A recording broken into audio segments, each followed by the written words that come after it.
So this morning I'm going to show you how to grow your own tomatoes from store-bought tomatoes. So what you're seeing here basically is some soil, and this is a special potting soil that I made myself, but if you can go and get it at the store, that's quite fine.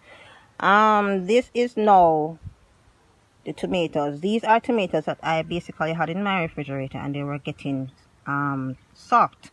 So what I did was basically slice them as if you're going to be making a pizza, and then just to expose the seeds basically. And once the seeds are exposed, you know, they have good seeds, so you can use these. So these basically have good seeds. As you can see, the seeds are there.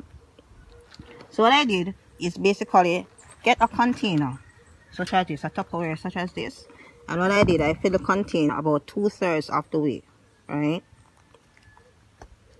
with the same potting soil that is here. So after filling the container 2/3 of the way, what you do is basically just lay the slices on there as if you're making a pizza. And now if this was a round container, if this was a round garden container such as a garden pot, you would basically just put them in a circular direction as if you're actually making a pizza. Alright, so what you're gonna do now after doing that is basically take some of the soil after laying them on it and basically just covering them, not a lot, not very deeply.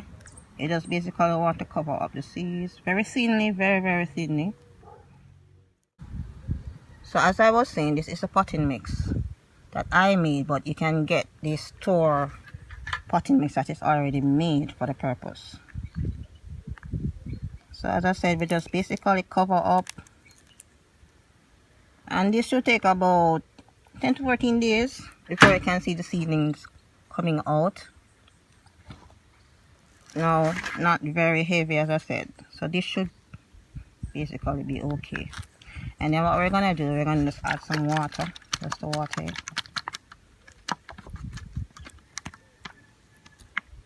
Now this container has holes in the bottom to allow for good drainage.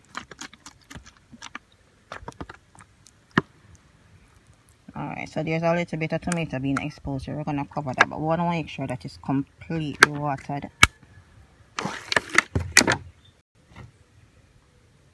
Add a little bit more soil here to cover that. And as I said, in about 10 to 14 days, you should see some little tomato seedlings coming up. So we'll be back about that time, to see what is the progress on these tomato plants. Alright, so grow the food you need and grow the food you eat.